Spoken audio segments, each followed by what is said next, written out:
Hello, friends. This is Dave Hurwitz, executive editor at ClassicsToday.com, here with a music rant.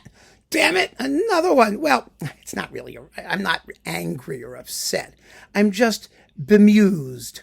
This is about bemusement. And the question is, why don't classical music people, even really serious classical music people, stick to music as a topic when offered the opportunity to talk about music, musically, in musical ways?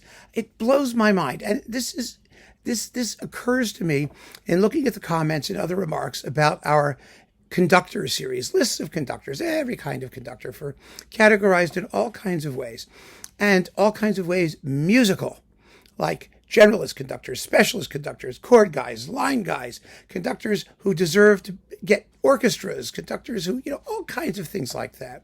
And I asked, of course, for suggestions for other lists, and I've gotten lots of very good ones, but some of them that keep popping up really kind of disturb me and are cause for bemusement. And there are a couple of reasons for that. The first of them is that I am not, as I've often said, performer-oriented. Meaning, I really don't care about performers. I mean, they're there because they're necessary. They have to play the music so that we can all enjoy it. And I admire the ones who do it really, really, really well. But, sometimes they die. I don't give a damn. There's another one who's going to come up. There isn't anything anybody does that someone else hasn't done better, or won't do better, or as well. And so I don't concern myself with the mystique that surrounds the performer. And so doing these lists of conductors, I was really kind of two minds, because I would much rather be doing lists of composers or talking about individual works and the people who do them very well, rather than simply celebrating the art of the performer, which I find entirely of a lower order of being. And so, but that's me. That's me. I understand that. But that was, in the back of my mind when I started doing these things, because I know it, because I see it from the numbers, from the statistics on this lovely channel, that when we talk about performers, usually we get the most traffic. People watch them. They're interested, very interested in performers.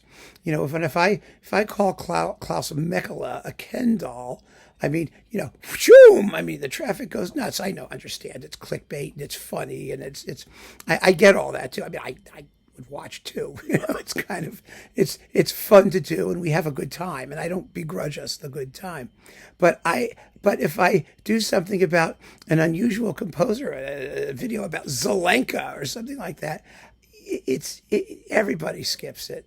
The Haydn Symphony Crusade, I've said a million times, it's one of the least popular things I do. I think it's the best thing I do and the most important thing I do. But, I can't force people to watch it. I can't tell them what their priorities or values ought to be. I simply have to acknowledge what is, whether I like it or not, and cater to it to a certain extent, which I don't mind doing. I don't. But at times, it still gets to me. You can accept all of the injustice in the world that doesn't really affect you and that isn't all that serious, but it still gets to you. And what really got to me about these conductor lists is the proposal that these lists should be organized by things that have nothing to do with music, and really pointing the finger at me if I didn't do it that way. I mean, I got what I took to be a quasi-hostile post by someone who was quite annoyed, first of all, that I didn't talk about how great Asian orchestras are, because the BBC listed the Tokyo Philharmonic and the Singapore Symphony in their list of 21 greatest orchestras, as if we care what those lists say. Even my own lists, I mean, they're just lists, right? And they've used some sort of scientific method to analyze and come up with these rankings, which is just ludicrous. But so I did do some things on, like, the best orchestras of my favorite orchestras, and there were no Asian orchestras amongst them. And I don't think any Asian orchestras deserve to be amongst them at this point, based on their recorded legacies on the labels that we all share. But I'm very clear about that. I don't pretend to, because in order to really come up with a reasonable assessment of these things, you would have to go to every one of these orchestras, however many there are, and see everything that they do over years. and know everything they do over years. And then you would have to have some sensible criteria we could all agree on as to what constitutes orchestral greatness. And yeah, we can't do that. I can't do that. None of us do that. And the BBC didn't do that. What you have to do is base your knowledge or your judgment on knowledge available to us all. And for me, that's the recordings. It's also now YouTube broadcasts and things like that. But basically, I choose the recordings because they are supposed to represent the best of what the artists do. They're being offered on that basis, even more than just videos, which are just what happened on the day and who knows. They are supposed to be the products of deliberate forethought and a representation of excellence. That's how I look at them. And I think most of us could agree that that's what they are. So basing this thing on recordings is, I think, a sensible thing. So there were a lot of suggestions about conductors who didn't make lists, and they were annoyed. People were annoyed they didn't make the list, but they hadn't made many records, or they hadn't made enough records or distinctive enough records that we could make some sort of judgment or form some sort of judgment. So I just didn't talk about them because it has to be based on something. You can't just say, well, I saw a YouTube video of such and such doing Sibelius and it was fabulous. Well, who cares? So every conductor in the world, no matter how bad they are, has one or two fabulous performances in them. And maybe one of them or two of them is on YouTube. But we're talking about sustained achievement in music over a certain amount of time. So that was one sort of gripe that I saw. That was a mild one. But the other ones that really got to me, one of them was you didn't list enough women conductors. Well, who gives a damn whether they're male or female? I just list conductors, the ones who come to my attention. What really annoyed me is that the people who were making these accusations hadn't even seen the list. So they didn't know that I listed Joanne Falletta and Natalie Stutzman and Susanna Malky and Marin Alsop, I think is coming up on one if she hasn't been already. And of course I listed them. I mean, but people don't pay attention. It blows my mind that nobody noticed, but they said, well, why don't you do a list of up-and-coming female conductors? Well, I'm not going to do that because I don't care. I don't care that they're female. It doesn't matter. What matters is whether or not they're good musicians, and they made a bunch of recordings that are wonderful. If they made a bunch of recordings that are wonderful, I'll mention them. If they didn't, I won't. It's really that simple. At some point, anyway, I'll get to them. But, people were talking about like Sarah Caldwell and Eve Queller. Sarah Caldwell was insane. She was a driving force, a cultural phenomenon, but she made very, very few recordings. And she conducted the Boston Opera, and she was like out of her mind. And good for her. She was a local cultural force, and she was female. Big deal. The same thing with Eve Queller. Eve Queller got fabulous singers and did all kinds of unusual repertoire. I saw her at Carnegie Hall. I saw her Yennefer with like Leonie Rieseneck and Gabriela Benachkova and Wisław Ochman. It was amazing. It got a 17-minute ovation, and it was recorded. It was recorded live, and it appeared on BIS. So thank God, a memento of that occasion, which proved that the singing was fabulous and Queller's conducting was mediocre, and it was always mediocre. Her vision and her ability to get these things done and her daring and all of that was as laudable as possible. But the conducting was still pretty average on the whole. And so, no, she's not going to be on a list. She could be in a history of opera in New York or a history of unusual opera performances, all of which should give her the credit that she deserves. But for the kind of thing we're doing, she doesn't belong on the list. And so it went. I got a bunch of those. Well, you don't mention enough women conductors. And it really irritates me that the people who are saying that don't even look. I mean, we did all these lists. We talked about them. They're all there. And they're all, even if you don't want to watch the videos, the names are all listed. So all you got to do is look, before you open your mouth and go, yappity, yappity, yappity, yap. You don't have to do that. So that's one thing. The other thing is conductors who died young. Well, again, who cares? I mean, it's sad. It's terrible. I mean, Guido Cantelli died young. Kertész drowned. I mean, people died young for any number of reasons. That's not musical. It has nothing to do with music. I mean, a list of conductors who died young will be every conductor who died young, but it won't say anything about how to categorize them or collect them musically or talk about, why they belong together on a list, other than the biographical fact that they dropped dead at an inopportune moment, or conductors who died while conducting. I mean, you can Google that. I mean, all of those lists exist, done by other people for other reasons, but that's not music. Nor is the Asian orchestra person who said, I don't list Asian conductors. Well, that's not true. I mean, I listed Asahina, I listed Kent Nagano, I listed Ozawa, I listed Alan Gilbert, who's at least half Asian. It doesn't matter whether they're Asian or not. It doesn't matter where they come from. It doesn't matter what their background or ethnicity is. Someone said I should do Hungarian school conductors, or, and I finish, teaching students of Jorma Pandula in Finland. No, those things don't matter for our purposes.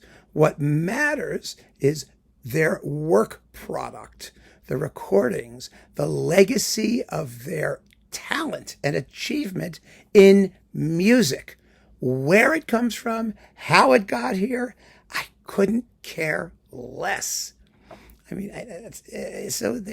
I'm not interested in ethnicity. I'm not interested in sex. I'm not interested in biography. I'm not interested in nationalism. God forbid, not nationalism. I'm not interested in any of those extraneous factors as a reason for pulling together a list of these people. Conductors, artists, soloists, it doesn't make any difference. I mean, I see in the comments people talking about, the Asian invasion of pianists and violinists as though that's a bad thing. I mean, well, they're bigots. I mean, there are lots of bigots around, and we all know that, right? But it doesn't matter. It doesn't matter. And the idea that somehow Asians don't understand Western music for cultural reasons, it's such crap. First of all, it's like the Olympics. Let's put it that way. Today's classical music industry, the world of classical music, is totally internationalized. That has its advantages and its disadvantages. The disadvantage is that we have lost certain local traditions of performance. For example, the Czech Philharmonic now sounds like any other orchestra. The Amsterdam Concertgebouw sounds like any other orchestra. Even the Vienna Philharmonic doesn't have anything, or the Berlin Philharmonics. There are very, very, very few ensembles that have a special sound. That's why people admire so much conductors who achieve special sounds, even though it's horrible, like the Norrington sound in Stuttgart, or Celibidache, or these whack jobs. Having reviewed now piles of Eugene Ormandy stuff, you begin to realize just how wonderful it is that one person can stay with one orchestra for decades and create an image of orchestral sonority and timbre and performance that is absolutely unique. And because it's unique, it's special and wonderful and exciting and identifiable. And that could still happen. There's no law that says a conductor has to run around all over the world and take on 20 different orchestras in 20 weeks in any given year. They could stay with their orchestra and do something. I mean, when somebody does, they get recognition for it. Simon Rattle used that in his tenure in Birmingham as a platform to become a globe-trotting bore. He was far more interesting in Birmingham than he was subsequently. What a pity. That's what happens. But it would be awfully nice to see people who stick it out and really turn orchestras into something, because then people would begin to take notice. But that takes decades, and it needs to be documented in recordings, and that's a money issue. And there's all kinds of reasons why it doesn't happen today the way it might or could. But it's a really serious issue. So the result of the internationalization, the good part, is that there's a wonderful degree of participation everywhere.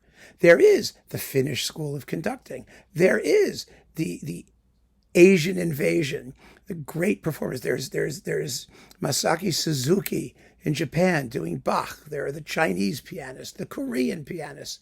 And it's great. It's fabulous. I welcome them with open arms, because I welcome every single opportunity that we can enjoy to find excellence.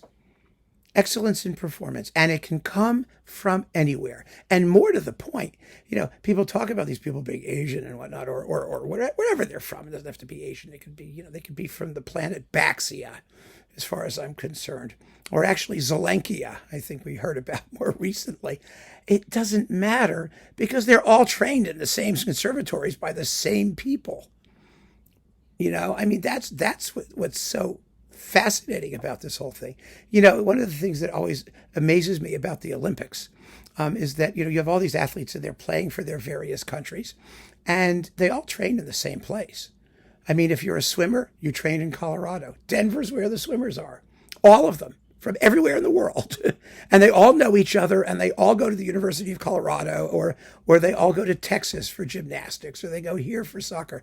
And they all come to the United States. A lot of them do anyway. And the reason they do is because of Title IX, which is, the federal law that requires that any institution receiving federal money create equal programs for women. Or whatever else the athletic stuff is. So they have these fabulous athletic programs that suck up federal dollars, and everybody comes to the United States to go to college, and they train at those universities. And then when the Olympics roll around every 4 years, they all go and represent their countries. But they got their education here as often as not. Of course, there are exceptions. There will always be exceptions, right? We had the Romanian gymnasts who were trained in Romania until the coach, whatever his name was, Bella, whatever his name is, came to this country and took over the U.S. program. And so then they all started training here again. It's very, very funny how people simply take the name identity of somebody without any thought as to where these people were trained, what they did, who they learned from, what they went to school, what their pedigree is. There were no violinists who were not trained at Juilliard by Dorothy DeLay for like decades. It was all, and there were no composers who weren't trained by Nadia Boulanger in France for decades. They were all part of the same school. It didn't matter where they came from. And that's the way it is with these conductors. So to be nationalistic about it and say, oh my God, you don't talk about Asians, you don't talk about women, you don't talk about, Alaskans, you don't talk about South Americans. It's all just bullshit. And silly. It's wonderful to be proud of people who come from your country. I get it. I look to see if artists are Jewish. I'm curious. I'm very curious to know. I just want to know. But I don't judge them a certain way because of it. They may be completely uninteresting. It's nice to know their biographical background. I'm curious about it because Jews are a minority, and I don't know how many there are. In the world, 12 million, 13 million, who knows? It's a tiny, tiny number. And so I'm curious. I'm curious to see if they're African American. My partner's African American. He's curious to know if people are African American. That's normal. That's normal. But when we are gathered together to talk about music, you want to know if they're Greek. You want to know if they're Icelandic. All perfectly fine. But when it comes to judging musical quality, we need to determine our rankings based on musical criteria. And we need to group people together based on musical criteria because my overall program here is to get people to listen to music for musical reasons. I don't need to tell everybody that somebody comes from Moldova, and so the whole universe should listen to them because they come from Moldova. Well, maybe everyone in Moldova will, but that's not my problem. You get it? You understand why I'm ranting like this? I'm done ranting, frankly. I think it's enough already. I know I always get to the point where it's overkill and I'm flogging a dead horse. But I just wish that when I invite people to make lists or suggest ideas about musical topics and musical things, that we do it, that I get responses that are based on musical criteria. What can I say? I shouldn't be surprised. I just want to note the phenomenon because I want people to understand, first of all, why I think it's important to stick to musical criteria, number one, and number two, how hard it is, it seems to me, to get people to think of music in musical terms, to put aside all of those extraneous factors, all of those other criteria that might incline you to prefer one artist over another artist, and simply listen.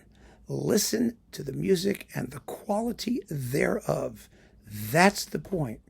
And that will always be the guiding principle behind this channel and behind everything that I do, in suggesting these lists and these listening exercises, and these fun conversations we're having. And that's why I wanted to point that out, because I know these things are going to come up, and they're going to come up frequently. And I hope that by mentioning it, it will refocus the attention of those of you who are thinking about this stuff in a way which tends to be a distraction rather than a helpful way of finding an inroad into musical culture and musical creation by the artists that we're discussing. So there you have it. End of rant. Thank you very much for joining me and for contributing to this conversation and for contributing the things I didn't even like about the conversation, because it allows us to have this conversation, which I think is an important one. Take care.